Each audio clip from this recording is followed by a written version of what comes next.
we don't need that box anymore. But I will say, what would you list like to be like a top 3 like childhood video games? All right, like sure we have like our basics like Mario, or some people grew up exclusively starting at the fucking GameCube, which is weird. But, The fuck you mean the GameCube's weird? But a lot of people didn't just start at the GameCube, okay? Like, I started with an Atari. You're gonna think I'm fucking nuts, man. He's like, I started with the Nintendo Wii U. No, that's that's a little too new. I started with the Game Boy Color, to be exact. Understandable, but no one starts with a fucking GameCube. And then and then my home console journey started with the Wii. So I started off with the Atari. Yes, the one with the Pong. Looking back at it now, it might have picked that up. Pong isn't the best. I look back at it now and go, that really was a game. But we loved it back then, I guess. Well, of course. Though especially the older people, because revolutionary for its time. Because I am much younger than when Pong came out, right? We know that for fucking sure. I'm as old as the year, But I will say you're 80. Absolutely. 23 soon. Okay. What? Okay. But I will say one of my top favorite things. Sure, I started off with Mario, Zelda, some of the basics. But one of the ones that was kind of obscure that I played, I don't even remember, and it was for the fucking PS2. I remember nothing much about this game. I don't remember the name. I don't remember the gameplay. I remember 2 things. You start overpowered as shit, you get your shit rocked in the beginning, you gotta start over. That's just how the game went. What you did, I don't fucking remember. Okay? And then Spyro was a pretty good one. But like I said, I played a lot of Zelda. Zelda was a very big thing growing up for me. Been a many a times where my dad would come home from work and be like, boys, you want to watch me play some Legend of Zelda? And at the time it was Wind Waker for the one I'm thinking of right now. Immaculate, right? So are we talking when you ask me about top 3, are you asking me about the series or just specific games? Just specific games, because like a series. Okay, is you a little... just made this like about 1,000 times. Yeah, harder. but like if it was a series, it'd be too broad. You're right. Considering I grew up with like 3 or 4 series. Exactly. But at the same time, oh my goodness, this just got a lot harder. I guess I'll start. I'd say number 3 on my list would be Well, so it would be Wind Waker for me. No, it wouldn't be Wind Waker. Wind Waker would be 2, so I'll get back to that. Monkey Ball, specifically Super Monkey Ball for the GameCube, right? Here I was talking about the GameCube being like your first system, and like, anyway, but Super Monkey Ball. It was my birthday one day, and we had a GameCube. You know what they bought me? Super Monkey Ball. You know how many times I played that game? Twice. Because my mom and dad played it more. And I mean a lot more. To the point where that game stopped reading in the disc reader. Oh my god. I get to play the game twice. The day we got it, and like 4 days before it was destroyed. That's how you know it got played a lot. Yeah, but I freaking love that game. I don't remember shit about the series, and I haven't played a single one after that. But I loved that game. I think more specifically, I enjoyed watching that game. That's fair enough. Number 2, Wind Waker, definitely. Because it just held a certain place. Because a lot of good memories of when I was really young stem from remembering Wind Waker. And then number 1, this is going to sound weird, but it's a collection of 3 different games at number 1, and they will fall into place when the pieces connect, right? Diamond Pearl Platinum? No. Okay. Blood Omen 2. Rocket Power.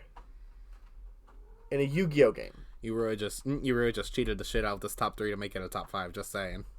Yes, but this will come together as it was a very trying time. This is right before my parents got their divorce. We had a GameCube, no game card. Like we had no memory card in this fucking GameCube. we would get to like halfway through the game, almost beating rocket power. Oh, my sister comes in. Oh, Mama says it's my turn to play game. Shut the fuck up. We're trying to beat this game. She'd hit the reset button. So we'd have no choice. We still have never beat that game, and I'm trying to look for it again. Blood Omen 2. I forget exactly what your vampire name is, but you're going through, you're unlocking new skills. You're trying to do something. I forget exactly what the grand scheme of the game is, but it connects home because me and my brother spent half a year trying to beat this game without a memory card. Okay. And we did it. We actually did do it. It was amazing.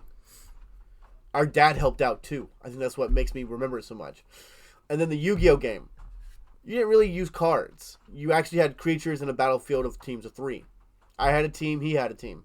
And that's how we kind of worked it. He had the main team, I didn't. Because we went down Kaiba's path. You could pick Kaiba or Yugi. We went down Kaiba's path. He got Kaiba. I got Mokuba. But if we went down Yugi's path, I got Yugi. He got whoever the fuck the other dude was. Okay? And that's how we operated it. So we beat the game on Kaiba's path. It took us like 2 months, but we did it. And the only reason I placed that number 1, I know it's technically 3 games, it's just because of how those 3 games revolved in that one spot. I kind of counted as 1 because it was, we didn't have a memory card, so we couldn't kind of, play a game at length and actually have time. No, we had to blaze, but work. Like, sure, we're trying to beat the game as fast as possible. That way, if anything happens, we're not, losing our game data, but we're going through, we're collecting, items. We're trying to 100% the game at the same time to give us depth but speed. And I think that's probably why I like speedrunning a little bit. I know I like watching it, and I sort of dabble into playing it, but, Mm-hmm. So I do apologize, technically making it a top 5, but those 3 together make more of a one game than they did on their own. They kind of come together to form one memory or one set of memories. But like I said, it would make more sense once I connected those pieces and how those kind of flowed. Yeah. I'm standing by the fact that it's kind of cheap, but I get you. I hear you. Yeah. I know it's kind of cheap, but like I kind of had to make that work. Yeah. I've got a handful of games that I'm like incredibly passionate about. So give me just. I mean, I kind of cheated the system, so you're fine here. Yeah. Like I know one that definitely makes the list just due to how many memories of how many different people I got out of it would be New Super Mario Bros. Wii. I'll say that takes number 3 counting. 3 is like a lowest of these top 3. Oh, of course. That's why I started with the one I did. Yeah. But New Super Mario Bros. Wii, it's just like I got to play that with pretty much everyone in the family. Several of my best friends. I can't remember if you were actually ever part of that. Was one of the first games we played together. Okay, yeah, I thought so, but it's just like there are so many people that blend together in the various experiences I had of it. Sometimes it was you and this person, and then it was that person, this person, and then it was mom and dad, and sometimes it was just me and my brother. So, but all of, the one thing that was consistent, no matter who was playing, was just it was gonna be a good fucking time. Yeah. That New Super Mario Bros. Wii, I've heard some people kind of start dunking on it. Just it's kind of like mid these days in this day and age. In fairness, it is a mid-ass game, but it has a lot of like good things about it that brings families together. Because I 100% know what you mean. Yeah, it was just one of those games that holds that spot. Yeah. And honorable mentions on that note for similar enough reasons, much more limited in the number of people, but the god damn if it doesn't have a huge amount of memories. Nintendo Land for the Wii U. We did the hell out of some of that. Yeah, and that was I like invited you into that, but the main handful of memories come to mind would be with me and my brother. We played that thing for hours to damn near 100%. An honorable mention like that for like playing with your brother kind of deal, will be the Borderlands series. Of course, I watched my dad play some of it, and we got into it when I got my first ever DSi, right? Mm-hmm. But me and my brother would play for hours on it. We won 100% in Borderlands 1. we didn't have DLC because, I didn't have internet until I joined the military. Okay? Which tells you, whoa, And that's when DLC were on discs. Oh, whoa. Yeah, that long. And every time I play the Borderlands series, I get this, oh my god, I think about my brother a lot. Even if I'm not playing it with him, or if I am, I think about the good times we shared because, I had kind of a harder life growing up. I wouldn't say it's the worst, but it forged me into, the good person I am now. But when we did get to play games and stuff like that, we chose that game or another one, Army of Two. There's a reason I have a tattoo on my right arm featuring that. It's because we were the Army of Two. I had his back, he has mine. Still true now. And that won't change, And I feel like a bunch of video games, especially growing up, have a lot of symbolism, that just are unmatched in any regard. Yeah. That's part of why it's so difficult for me to pick this list together.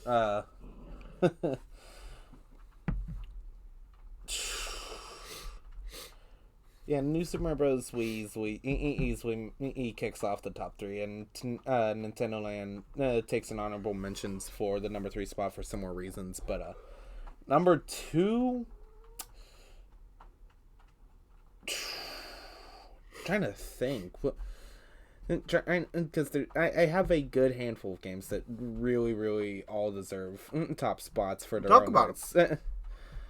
You realize if I talk about them all, I'm throwing that tier list out the fucking window, right? I mean, we'll tier them as we go if we have to. I mean, you kind of saw my list. I kind of cheated a little bit. True.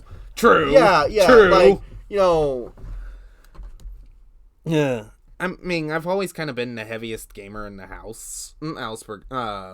Regardless of who's with me, who has what game. Like, everyone that plays some games under this roof has one thing that, they're the boss at. They're the one that, but I've always kind of been the hardest one, so I have the broadest umbrella here and a lot of memories to go of each one I have played. Aid. I still apologize about Sluggers. I do deeply apologize about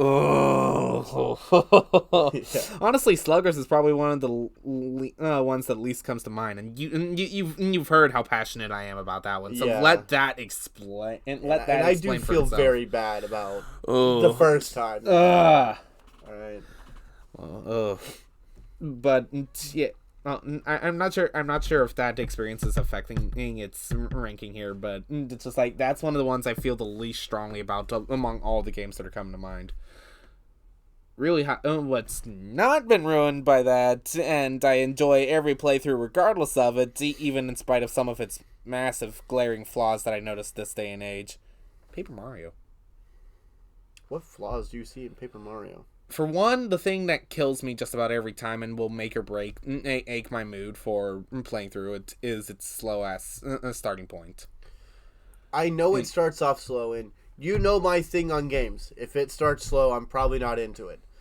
Paper Mario is the exception because without that slow start, you get sticker stars. Tell me I'm wrong. You get a far worse game. Once it gets past that slow start, it kicks up. That slow start is what's technically the prologue, so to speak. Yeah, that slow start is needed. Okay, once you get the access to the action commands, it's game on. But here's the thing. Thousand Year Door starts you off with the action commands, and Thousand Year Door is a legendary game that outsells the original Paper Mario. But in fairness, Thousand Year Door can get away with being a little bit faster paced because of the original Paper Mario. That slow start kicks you off, right? And as you play the game, it builds speed, it builds the way it plays, everything. Thousand Year Door can start out that way because of the way Paper Mario started out and how it paved its way throughout that game. So Thousand Year Door had that opportunity to be like, hey, we can start fast paced because we're only going to get faster. And that is fucking true. I would say there's some parts of Thousand Year Door to take the time to slow down. The slow down ones are when you're exploring your fucking paper airplane powers. I'm not even talking about that. That's where the game to me would slow down more. I'm not even talking if you backtrack. I'm talking a few areas that like where it's just like the story kind of slows down. Like in particular, I recall the tree level. I can't remember which chapter it is. I think it's like 2 or 3. But the one with Flurry and the tree and all these like slugs, I recall that level kind of going by rather slow for me. Whoa! When I played it with you, it went by fucking fast as shit. Like, don't get me wrong. To me, talking bad about it, as opposed to tying us back to my points here. Paper Mario, the slow start, it's almost painfully slow in some regards for me. For me, which is really weird because, like I said. You know I do not like slow beginnings. Yeah, I know. But Paper Mario intrigues me with the way the slow beginning is because it draws you in with a sense of, oh, this adventure's going to be different, you know? And because of that slow start, it kind of brings you in. That way when the fast pace happens, you're like, oh, fuck, you know? It gives you the elements of, like, surprise and wonder that you couldn't get from many other games that tried to do a slow start. Sticker stars. And, you know what I mean? And that's kind of how I feel about it. Because you've seen me play through the original Paper Mario. Still haven't finished it, by the way. But,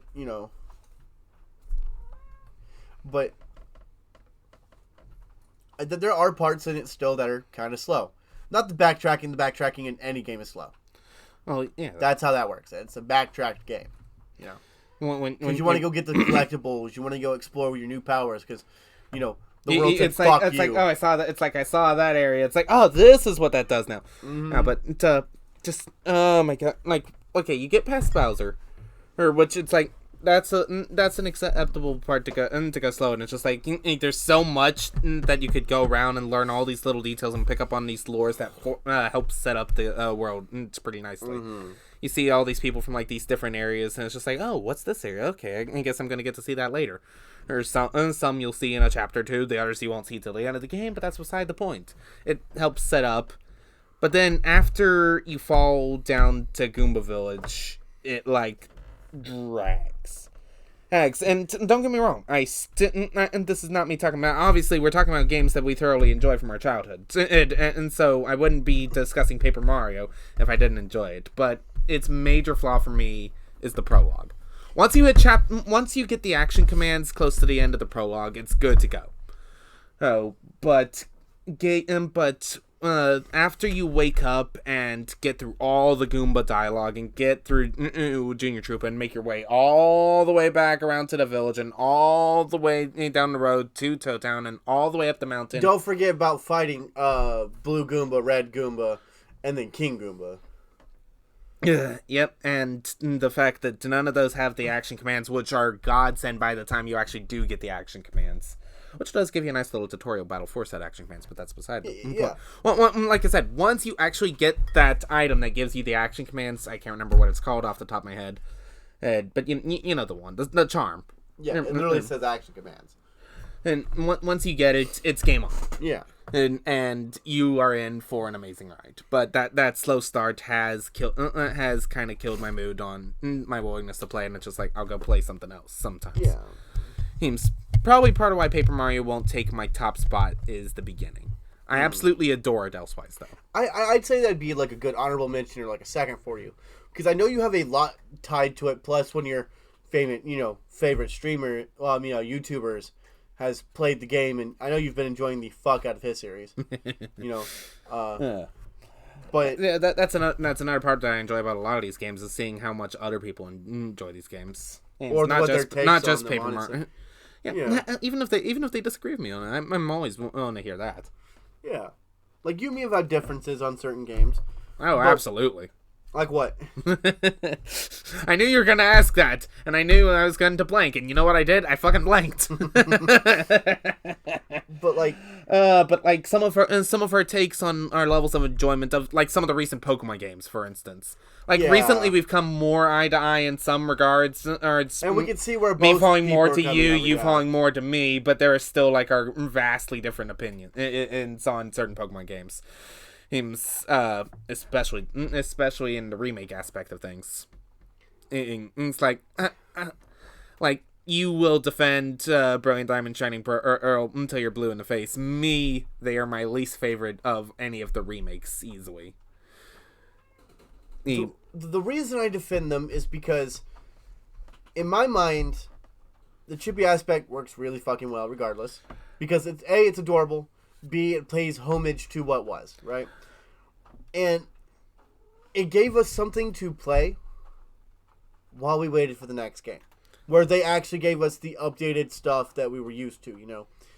Well, that we're now, you know, trying to get accustomed to, you know, the open world aspect and stuff like that. And I feel like Brilliant Diamond, Shining Pearl gave a great filler for it. That way, you know, it's like, oh shit, this is great. Plus, you know, they amped the difficulty of something that we've been wanting the difficulty amped up for. But they kind of, like, you know, held back the reins. That way we would like the next game a little bit more and we'd be excited to play it.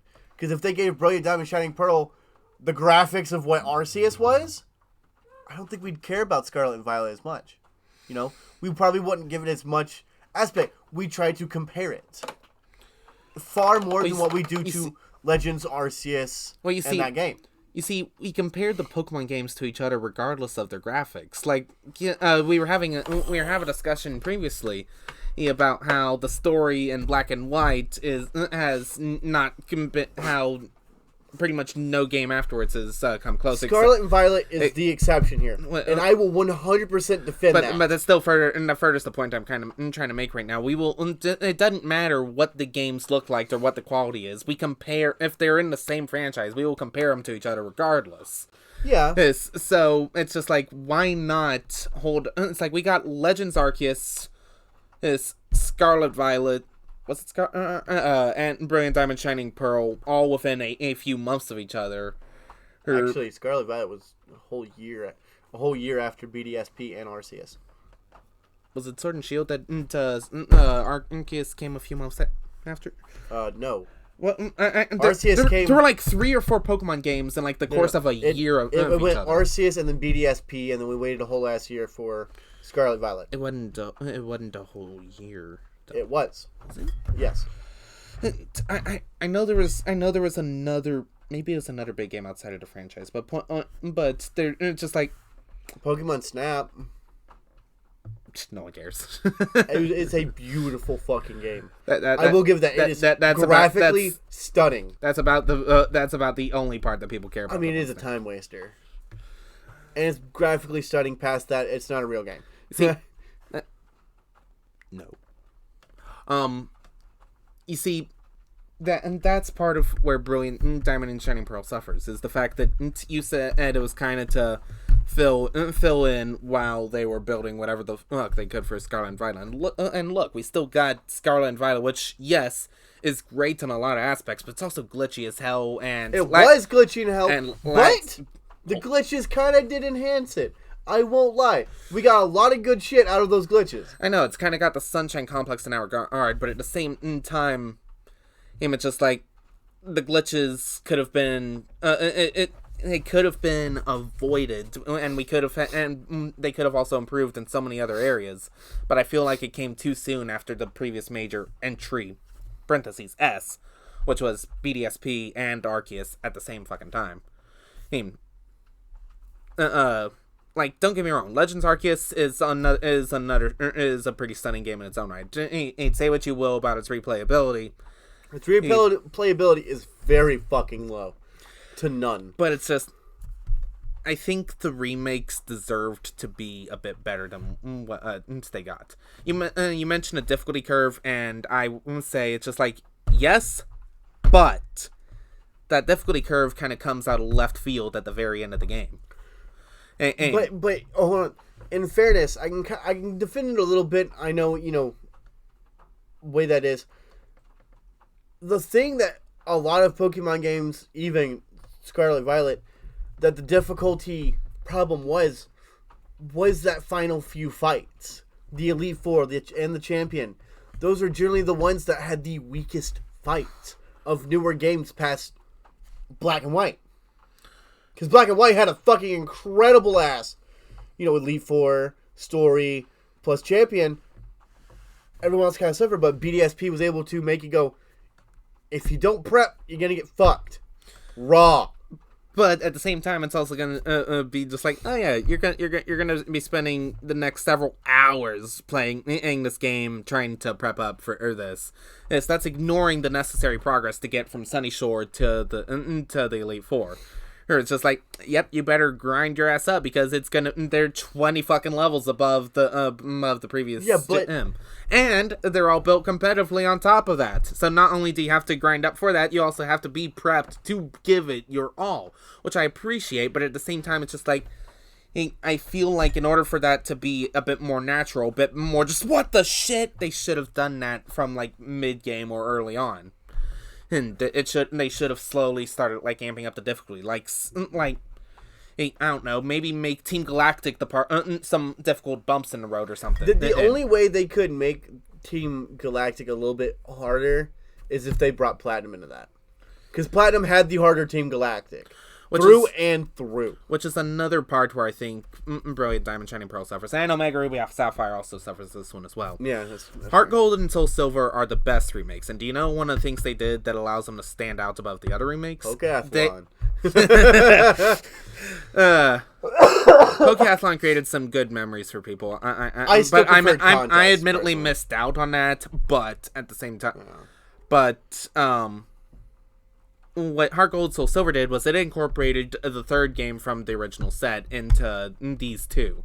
It incorporated aspects from Crystal into what was originally just Gold and Silver. Or Fire Red, Leaf Green, it didn't really have a lot to go on in that regard, so they get a little bit of leniency. Fire Red, Leaf Green, they get the credit for being the first true remake, and going with what they had from our basic-ass Gen 1 game, and revamping it to fit a more modern style at the time. To fit a game that had evolved 10 or so years later. I will definitely give them the credit. That will not be bad. Plus, they also added some nice post-game areas to explore. Which is some, I always got lost. Oh, I love the crap out of the Sabi Islands. But but the other remakes that would follow didn't really do that. Heart Gold, Soul Silver made up for this by incorporating all three games into the two. Plus a little bit of bonus like Pokeathlon. Yeah. And incorporating elements from generations that came after its original games. Yeah. Games. Omega Ruby and Alpha Sapphire tried and failed to introduce brand new content because they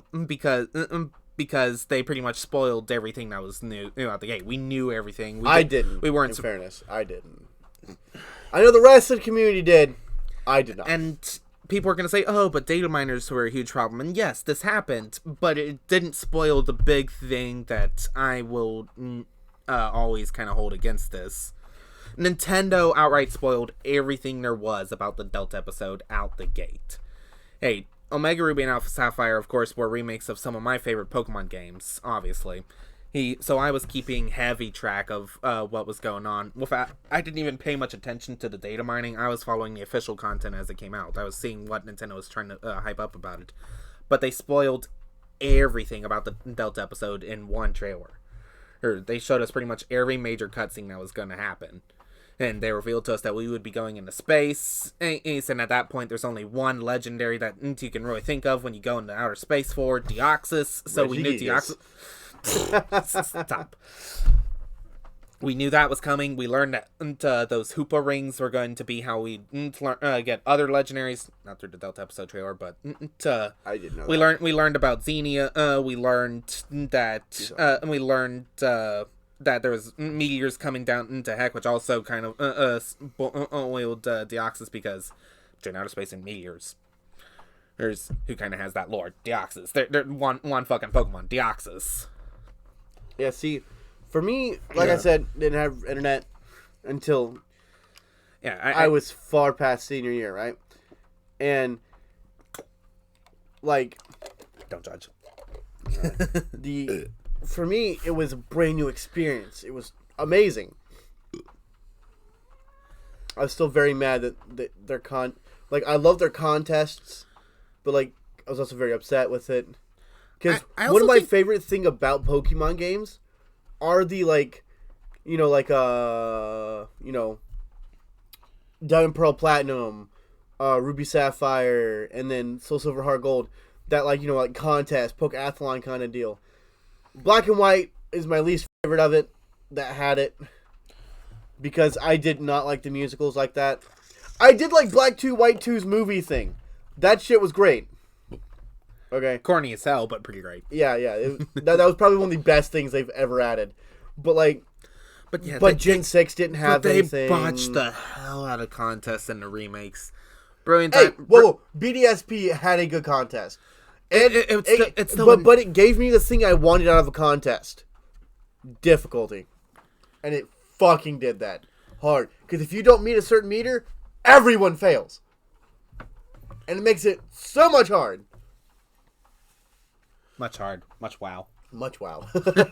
But and that's the thing I liked. Scarlet Violet, great game, fucking love it. It's got one of the best stories in 4 fucking generations past Black and White, right? It doesn't have a side thing like that. And that upsets me that they haven't added that. And obviously took away Game Corner Gen 6 and onward. Nope, Gen 5 and onward. Yeah, you're right. They did take it away from Gen 5. Gen 4 was the last one because in the European release of Diamond Pearl Platinum, the Game Corner was there for decoration. And Platinum, actually, it was removed altogether, if I recall hearing correctly. It was more so in the European version? Yeah. It was instead replaced with a warehouse that had Team Galactic merchandise in it for the sake of look, or just this is interesting. Team Galactic symbols. And it's also why in our Gold and Soul Silver we got the Voltorb flip, which I enjoyed, don't get me wrong. Yeah, Voltorb flip was a piece of shit, and I will stand by hating it while loving it in the exact same time, okay? That's fair enough. I honestly think I personally like Voltorb flip more than other people do. I loved it, but I fucking hated it. Just reverting back to my point here, it's I feel like Scarlet and Violet could have been more. I feel like Brilliant Diamond and Shining Pearl could have been more. People are willing to put in the wait times between these between some people. That's how we got the fuck up of Cyberpunk 70. Okay, there's a difference between waiting a little bit and pushing it back. But they had to beyond necessity. No, have you played the game? No. Have you played the game? I've screwed around with it a little, actually. The way the style of the game is, they needed more time. I mean, it's still a good game, even besides all its really bad bugs. The reason it was so buggy and so bad, but it's much better now after updates, is because of the fan base. We knew it would take a while, because it was one of their biggest projects in years. Plus, what they were going for would take more time. But the fan base was getting too antsy. They had to push it back due to new console updates, so they could fit everything, make sure it's working properly. But the fans were like, no, give it to us, damn it. And they're like, okay, but we cannot promise it's going to be good. They gave us that warning. I'm going to compare something else that's been pushed back that got pushed back a couple times, came out, and was fucking great. Now, you're not necessarily going to agree with this because you're not exactly a fan of this franchise. He's past a certain point, but that's alright. Everyone's entitled to their own opinions, even if they're wrong. Yeah, Alex. Final Fantasy VII's remake. That remake is fantastic as far as visuals and gameplay. I do not personally like the gameplay of a Final Fantasy game being the style that it is for 7. Don't get me wrong. I don't hate the game like that. I hate the style of which I have to play. I tried the turn-based. It's not what I wish to see. That's why Final Fantasy Tactics for the Game Boy was amazing to me. And the first 3, plus 6. Because of the way the turn-based style was. Mm-hmm. But since it's more live action hack and slash turn based, it's a little bit different. Anyway, it got bumped back a couple times, and it came out fucking phenomenal. But in fairness, the fan base wasn't pushing for its to immediate release, like with Cyberpunk. In fairness, Cyberpunk's fan base. But Cyberpunk also, how long was it in development? Like, what, 8 years is what I've heard? 8 years? 10 years? It was in development for a long time. I can understand the people getting antsy to a certain point. About 4 or 5 years, actually. My senior year, because CJ talked about it. I swear I heard more about out from before. I don't know, but point is, it had been in for years. It had been in for years on end. But whereas if in other games that I think have come out half baked, as it were, or incomplete, like Scarlet and Violet, for instance, don't get me wrong, I can acknowledge they're absolutely great parts, but I feel like they could have been so much more if just a couple extra months had come to debug and fine tune it, and maybe add a couple extra features. I think it could drag Scarlet and Violet and other games that they could have done this to much higher up into my tier list. Now, I do want to point out the difference between Cyberpunk and Final Fantasy VII on, that pushback in time. Final Fantasy VII's remake is a remake for a reason, so they already had the story and everything. For Cyberpunk, yet they still edited it and have thrown in a lot of curveballs into the story. I mean, we only got half a game, technically.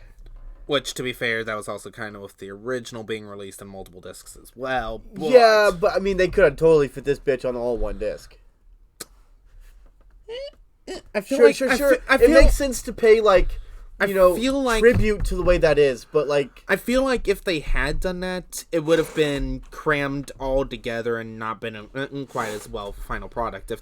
I think that's part of what happened with the original 7 as well. Was albeit we had the memory restrictions back then too, but at the same time, I feel like if it had all been in one product, it wouldn't have been the legendary game that it is that it's considered today by most. I feel like. If it had been crammed all into one disc, acknowledging the restrictions nonetheless. But if it had all been crammed into one disc, it wouldn't have had as many fine little details and aspects that, for lack of a better word, that make it as great a game as it's considered. And I think that holds true for Final Fantasy VII because they took everything and built upon it. For the remake. Yeah, but that is fair.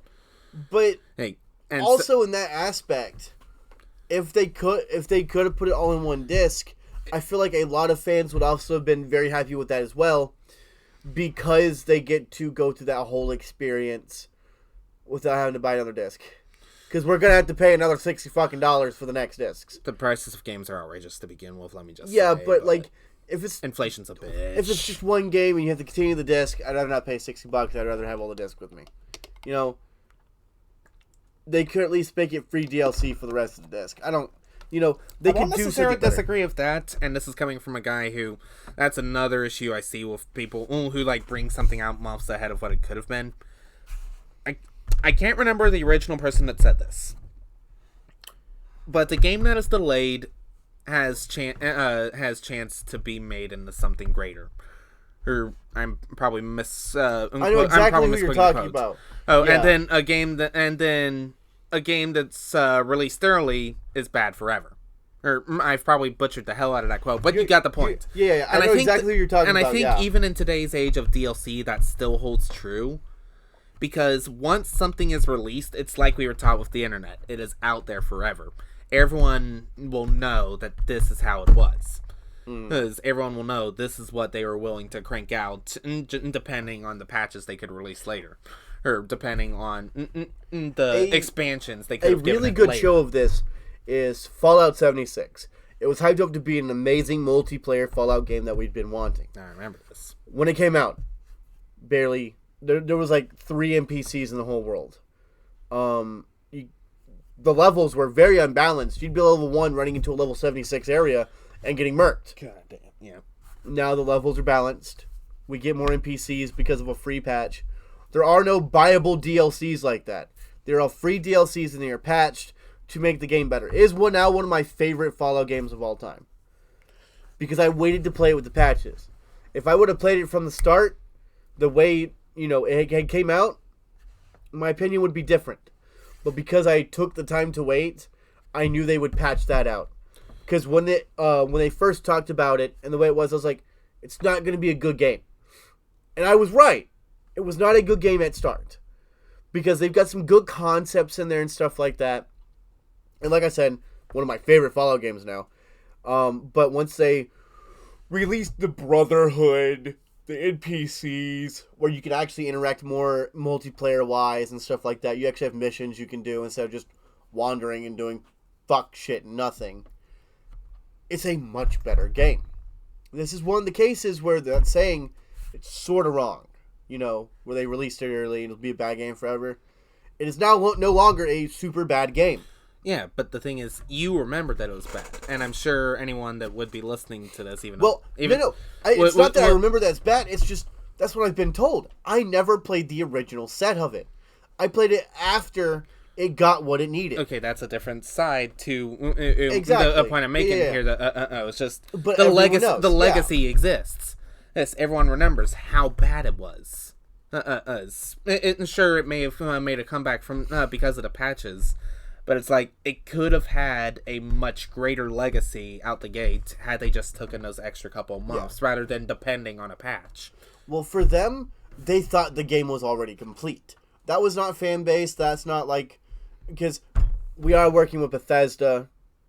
Not the best on, fully good games. I mean, you can scale a mountain in Skyrim with a horse.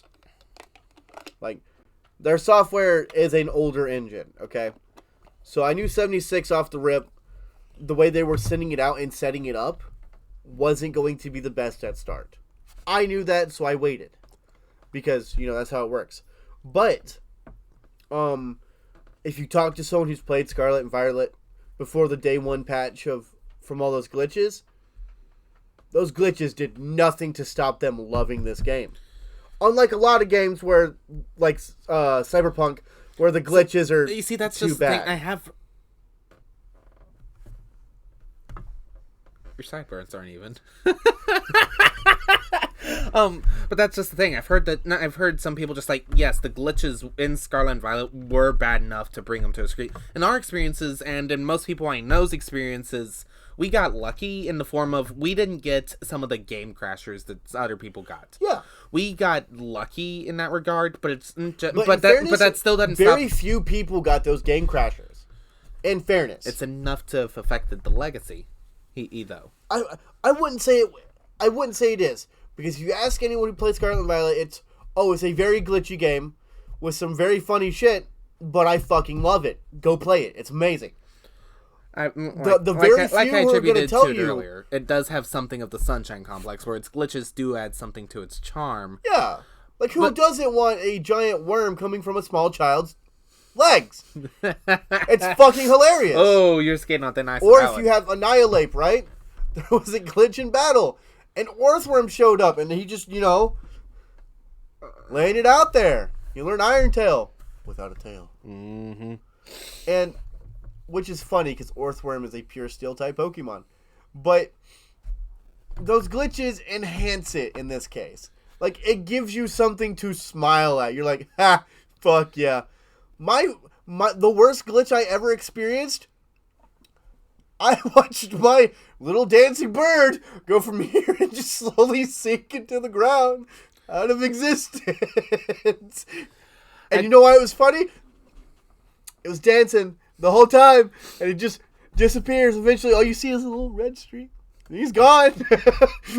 And I waited because after I used the move, he popped back up. I waited until he'd sunk on the fucking earth before I played. I was dying laughing. It was one of my favorite things. Or my accidental glitch. That wasn't really glitch. It was a collision of hitboxes. I had hopped on Miraidon as I was trying to hit the olive. Mm-hmm. When I hit it, I started going backwards what's happening?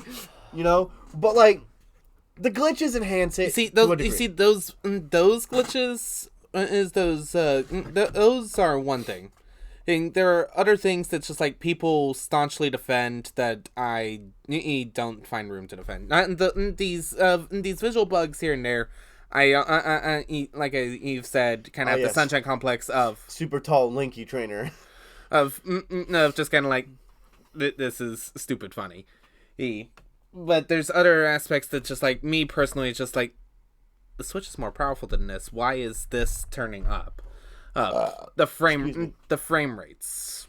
We got lucky to where we didn't really have anything atrocious. But do you remember early on when we first get into school, when we first go to a class? Yes, that is one thing that just like fucking jumped out to me. Just like, how is this a Switch game? I would expect this out of maybe a Wii game, and that thing ran smooth as hot butter on toast. But just when you're in the classroom and all the kids' legs are like stop motion. Yeah, again, I never had that problem. You did. I was staring dead ass at this while you were playing. I was watching it and I didn't visually see the problem. It was atrocious. And this, in fairness, though, I didn't have that day one patch. A lot of people did to fix that frame rate issue. Yeah, but it's just like you and I saw that same sequence, and but we saw it two different ways. But I like saw like all the kids just like kicking. It was like stop motion. It was like here's an example from the Wii. Do you remember how like the crowds would move in the stands in Mario Kart Wii? How they're like, that was what those kids just kind of like kicking their legs on their desk was like. This is the first time where like background characters in a Pokemon game were moving. They are still learning what to do. It's like the Ruby characters, right? The background black animation. Well, they have faces now, but originally they didn't. The difference there is that is a novice 3D animation studio, or at least it was at the time, which has since gone under, but completely unrelated subject there. That it's just like they only wanted to focus on their primary characters, and for good reason. They didn't entirely know what they were doing. They didn't want to push themselves. They made it simpler with the black shadowed out characters. Meanwhile, Pokemon, it has grown to be one of Nintendo's flagship series from a major company, no less. Game Freak. What? Game Freak. Yeah. Game Freak, yes, I realize Game Freak is kind of a much smaller piece of Nintendo / its own kind of its own thing, but nonetheless, Pokemon has grown into a flagship titan of a game series. We would expect something a little better than some of the things we've seen. But I can say, in fairness, though, okay, to Game Freak for this, when we played Pokemon games previously, or up until Scarlet Violet, that excluded. We really didn't have background characters. We didn't have movement in background besides, moves and maybe a swaying tree or two. So the stop motion to me makes a little bit more sense. That way they can kind of like, learn what they're doing for a background animation. What makes this worse is this wasn't even entirely background. This was every ground. This would to an extent further enhance, but it's just like you as a character were a couple of rows back. It was kids in all directions for you, and they were all 3D models. It wasn't just like background sprites kind of doing the things like the characters in the stands in Mario Kart Wii.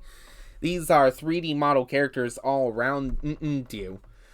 It's just like, I think I would almost kind of rather being able to give it the credit I just gave Ruby of just being a novice studio. They have more room to screw around with error. Yeah. But this is a flagship game. I expect a little better. Yeah, but like I said, in fairness, they're not used to all that movement in a background or like in the sequence of a Pokemon game in general. The most we'd get is a swaying tree, and then like maybe a Pokemon pop up here and there. They're not used to like full movement in the fucking background with a bunch of students and stuff like that. So I give them less pressure on that because it's like. They're not very used to doing that. They don't know how it would function fully for that. Because all the Pokemon games like that, they've never had that before. So for them, it is new. It is like they are a novice company for that. Because they're not used to that style. And because of that, the stop motion works a little easier for them. Because, it shows the animation and shows that they're not used to doing that. Even then...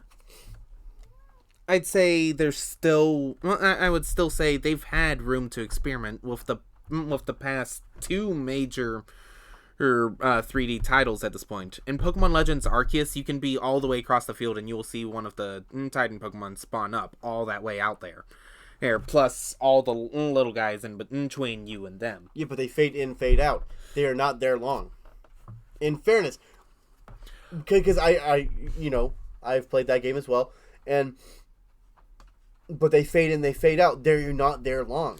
Unlike in Scarlet Violet, where they are there for much longer and for however long. Hell, even some games before what I'm thinking, albeit a different system, slightly different hardware, with more time to adapt. But I digress to an extent. Yeah, Sword and Shield.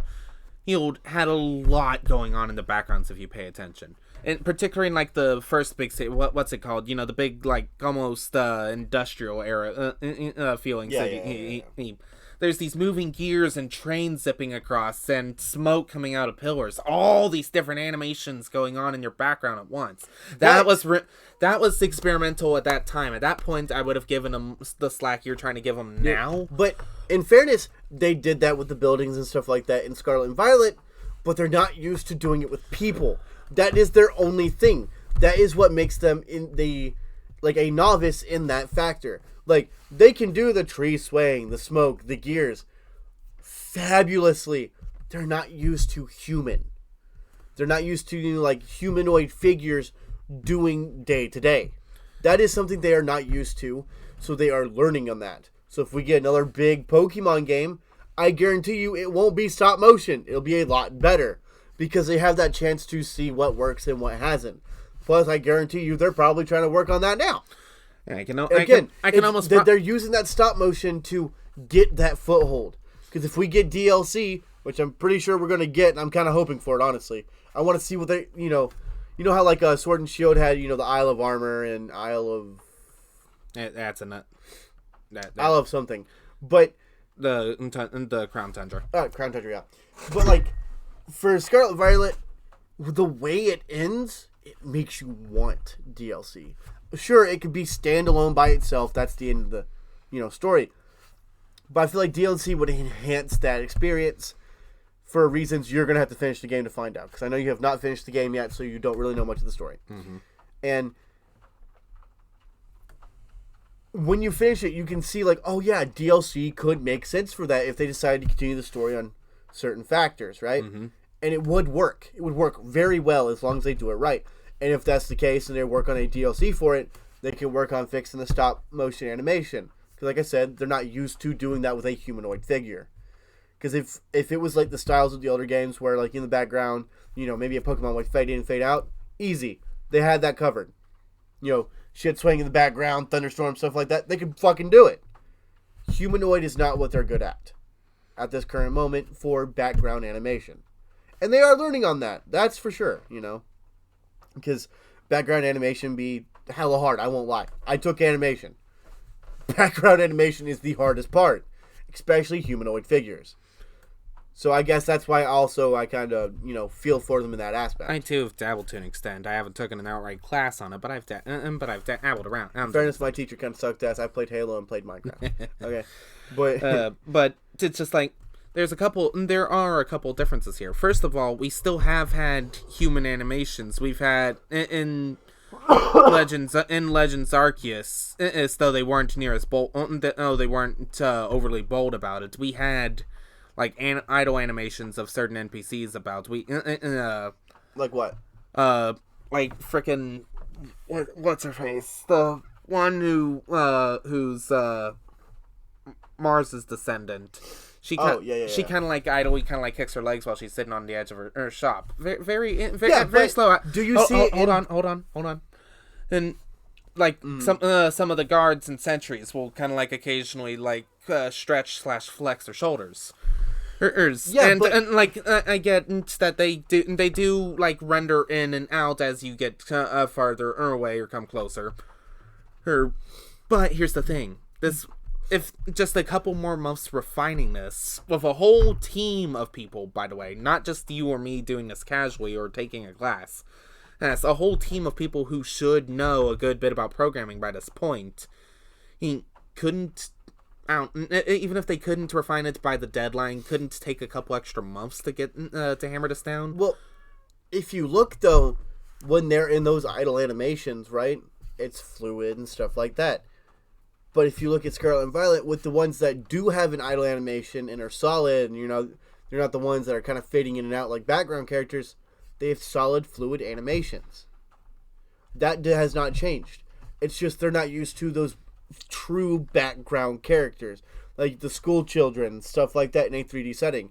In black and white, they had it, but, it's just pixels running across the screen. Easy enough, right? Mm-hmm. We really don't get much of that. Which by that point, I'd hope they have it down. We were 5 generations in of pixelated games. But we're almost at 5 generations of 3D games. We are still getting there, So them getting used to that background of, pixelation of, people moving back and forth and stuff like that, like they did with the students, they're refining that because they're not used to that 3D aspect of it, Like, if anyone that was a solid character and didn't kind of like, you could see through them, their animations was fluid. They worked really well. It was only the faded background characters that just lived their day-to-day that kind of had those miscellaneous, like, foot kick, pause, foot kick, pause. All my points kind of tie together on this, though, and just like, I will always remember that, and I know other people will, too. Other people will always remember the crashes and the performance issues that came out, even if we didn't necessarily get them. Because they took those extra few months that could be spent making an absolutely phenomenal DLC, which, albeit I'm still not necessarily a fan of. Play the game though before you kind of I'm not thrashing on what could or couldn't be or what about the story. But it's just like, that's going to be taken away from so they can patch these rougher issues. Rather than having just taken that extra bit of time, those extra few months, to give us that truly polished experience. And for that, Scarlet and Violet has and will suffer, at least in my eyes, among the rankings of where it could stand. But I will say, yes, a lot of people remember the bugs, the glitches, the crashes, but no one's ever said it was a bad game. Never. If you look at it, the reviews are fucking stellar, by the way. But they're like, yeah, it crashes, it's buggy, and there's a lot of glitches, but it's an amazing fucking game. Come play. It's like Bethesda. They have a lot of wacky ass glitches. I said what I said. But, Skyrim, Oblivion, Fallout, they're some of the most beloved games, even though they are shit when it comes to glitches, crashes, and stuff like that. We remember those, but we know how that's going to go. We know we can exploit that. We know we can have fun with that. People have fun with the glitches and Sword and Shield. Scarlet and Violet. That's why we have those funny ass memes. That's why we have something we can go back on and be like, ha, yeah, that happened. Because if it was a perfectly polished game, it'd be like kind of boring, honestly. Because without those glitches now of a 3D model, it's kind of like... That tackles another thing all on its own right there. Yeah, because like pixels a little bit hard to kind of like glitch and shit like that. But now, take a 3D model, let's take GTA for instance. How often do you glitch? A good bit. Exactly. What makes it fun? Exactly. Scarlet Violet, we got glitches. They're fucking hilarious. It made it fun. But the thing that sets this apart though, is even without the glitches, without the glitches in all these other titles, in GTA 5, which even then I still don't glitch near as hard as some people seem to. But again, everyone's gonna have a slightly different experience. But it also depends on like certain factors of the game. Also, like which platform it's on, and like like people said previously, there are like 3 or 4 GTA games to a console. Now GTA 5, there's like 4 or 5 consoles to the one game. And 3 actually. PS4, PS5, PC, No, Xbox. no, I was talking about like for like the console sets. You know, Xbox 360, Okay. Xbox One, the new one, PlayStation 3, PlayStation 4, the new one. That's GTA 5 wasn't on PS3. Yeah, it was. No, it wasn't. It was on Xbox 360 too. I know it was on Xbox 360. It was on PS3. It wasn't on. It was on PS3. Yes, it was. No, it wasn't. So, No, it was like Google one, it. it was like one of the launch titles for PS4. I'm pretty sure. no, it was on PS3 because it was on Xbox 360 too. That's how they released it.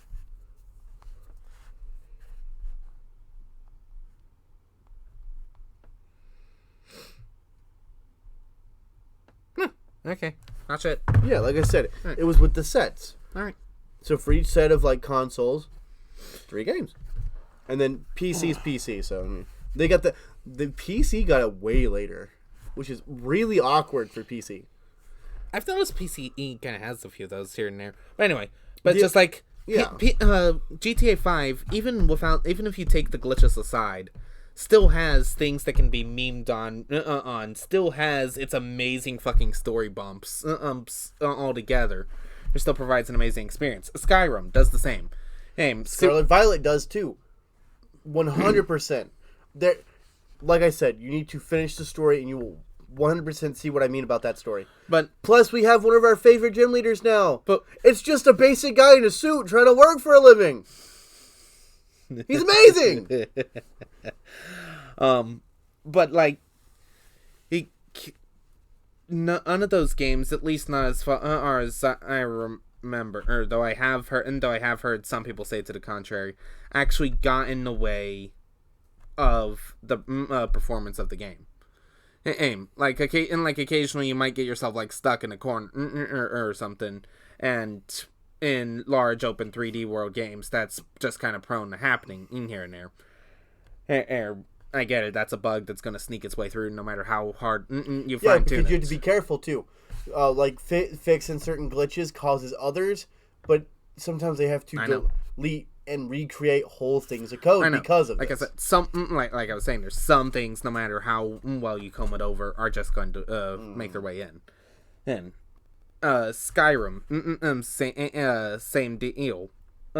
Scarlet and Violet, it outright crashed some people to the point where they couldn't proceed without having to go through multiple resets. But in fairness, that was so minimal in comparison to a lot of other things with that game.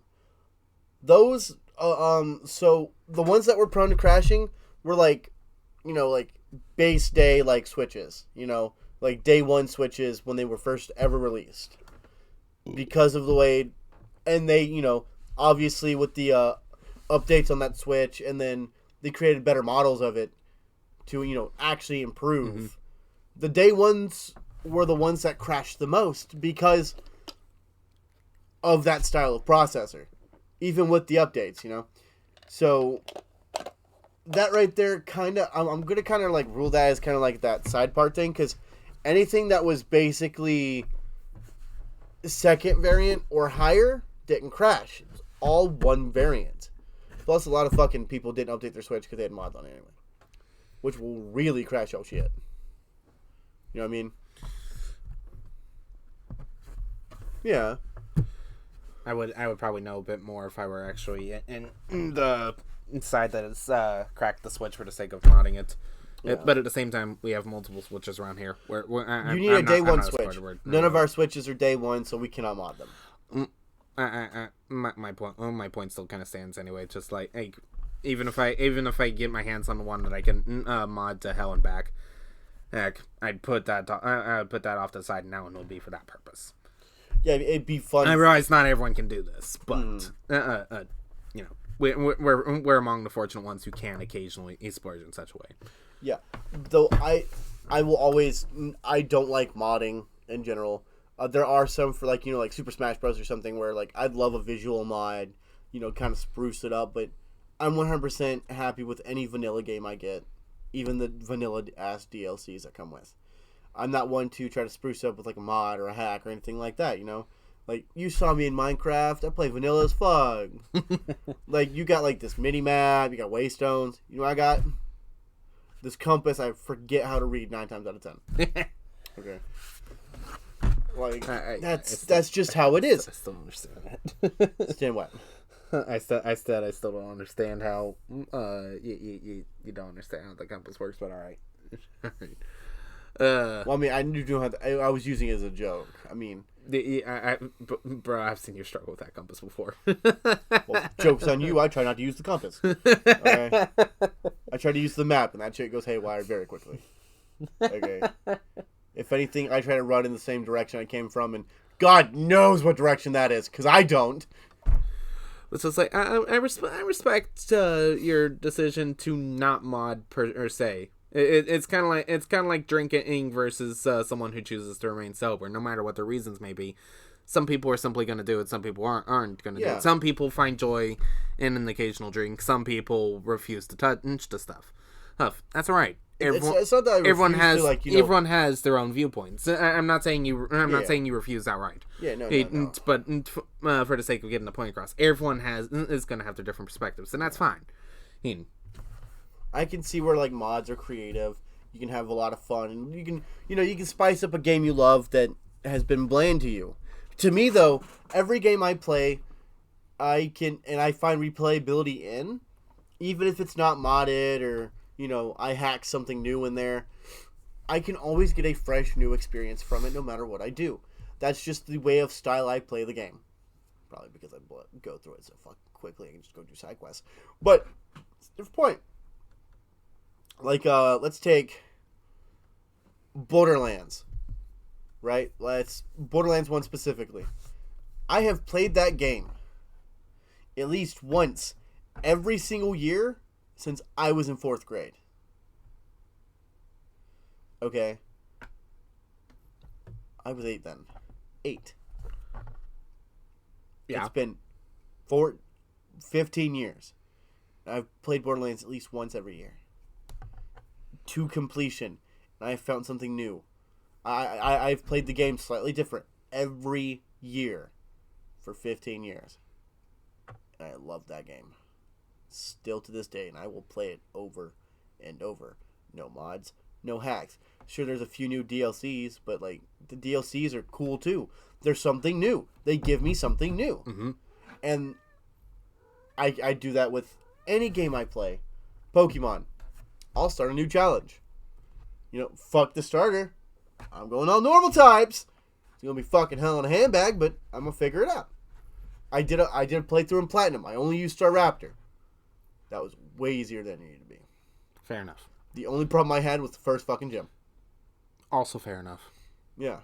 That is one of 2 gems Staraptor's gonna struggle with in that. What's the other one? Faulkner. Or if you don't watch it. Oh my goodness. Faulkner. You said the wrong guy. Yes, I did. I mistook him for the flying type. Uh-huh. I don't know how I keep. I've done. You're talking about the electric type gym leader. What the shit's his name? Faulkner. Volkner. That's part of why I keep. And no, Staraptor fucking swept that gym. You know why? Return. TM27. Oh no, TM27. Oh no. Yeah. Brantonio just had an interesting experience with that I forgot all about till he came across it again. But yeah, so okay, you actually need to hear this one because I'm not sure how familiar Fire Red Leaf Green you are, but like I am very proficient in that game, my boy. I am very well aware of that game. I can outdo you in that game, I promise you. How so? Because it's 3rd generation. 3rd generation is my shit. That may be true, but I can go toe to toe. Anyway, and you know this. But anyway, there's this one little girl who says her Pokemon's been buried in the Pokemon Tower, right? Oh, I know exactly what the fuck you're talking about. She says she no longer needs this and gives you TM27. Return. The move that gets stronger based on what your friendship level is with that Pokemon. So basically, she's just like, I no longer need friendship. My friend's dead. Here, take this. But yeah, Brantonio told me about him coming across this, and it just like brought back my registration of this as a little kid. And I was just like, "Oh my god!"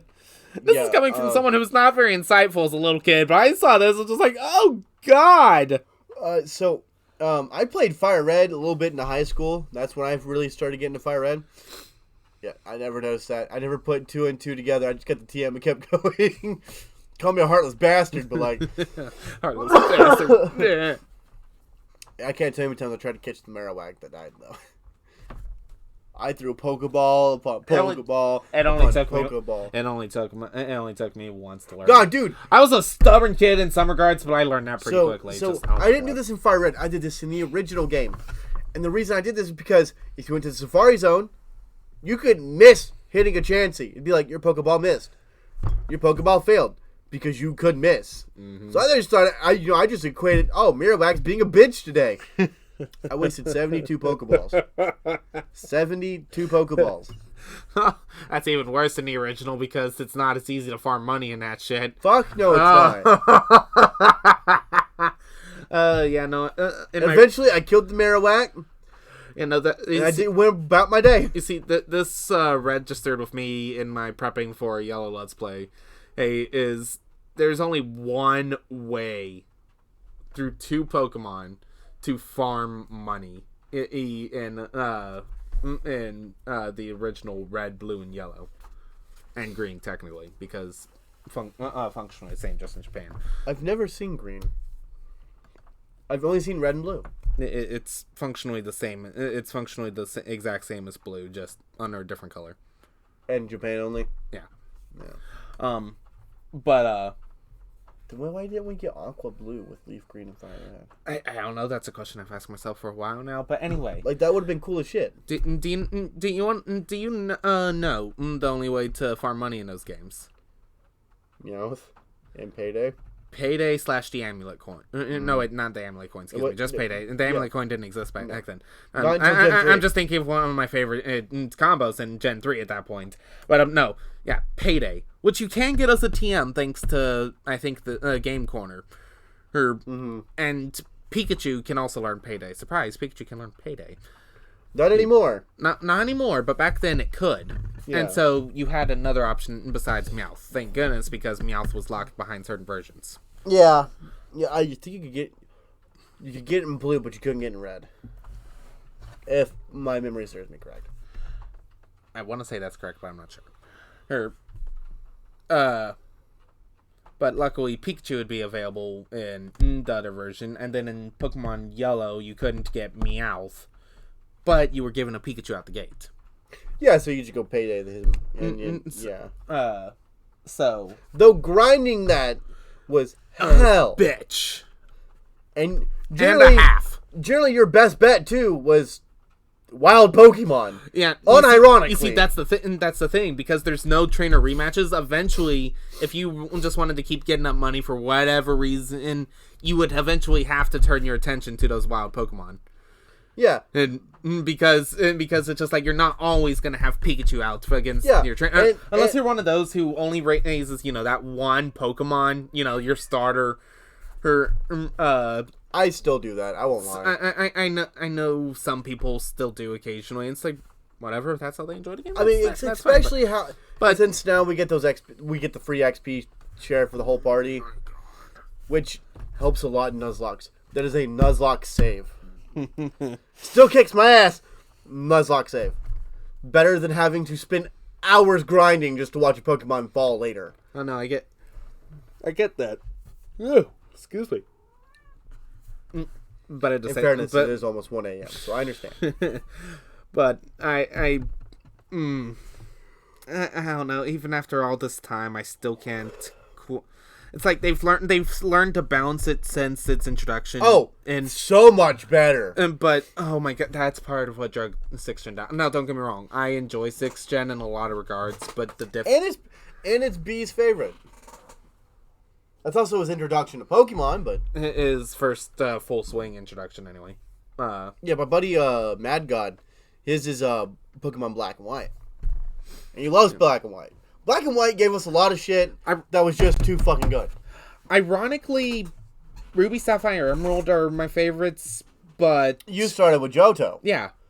Unironically, I absolutely still love those games. Don't get me wrong, but Yeah, so- most people say that just like their introduction is going to be their favorite, of which not true. not always true. Most of the time it is, though. Yeah. For me, my swing into games, unironically, was on and off Black, White, Soul Silver.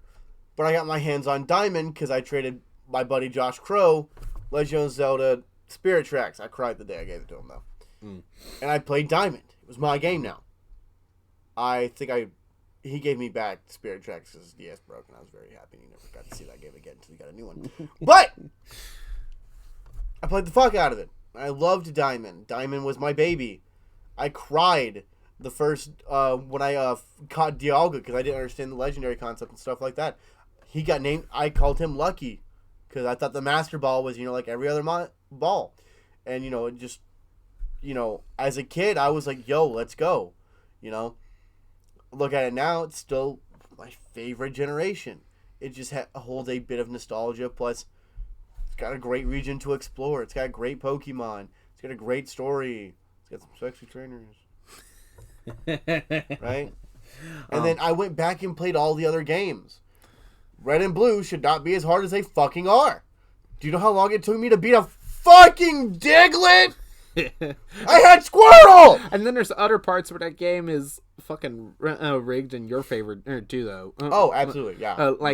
Giovanni will actually his Rhyhorn only has Horn Attack, and yet it'll still screw itself somehow. The game will find a way to screw itself if it thinks that it's going to sweep you.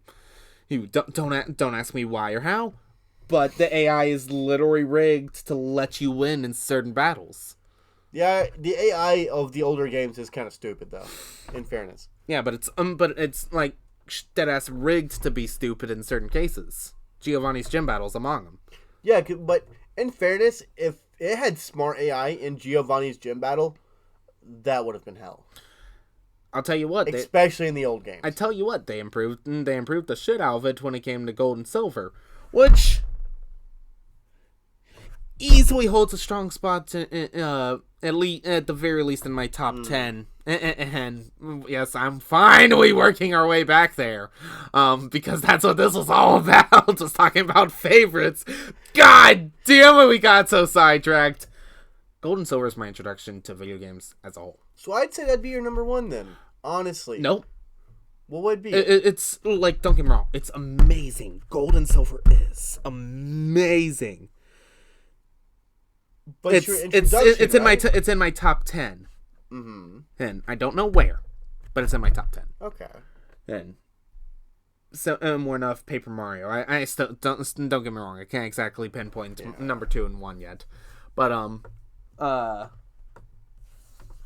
Emerald stands a slightly stronger chance because I just personally enjoyed the story and the stakes that came with it. It's the first Pokemon game that really introduced oh my god, there's a lot at stake here if you screw up, which obviously, you'd wind out, go back to the Pokemon Center. But Pokemon game though, where if you fuck up, you fuck up.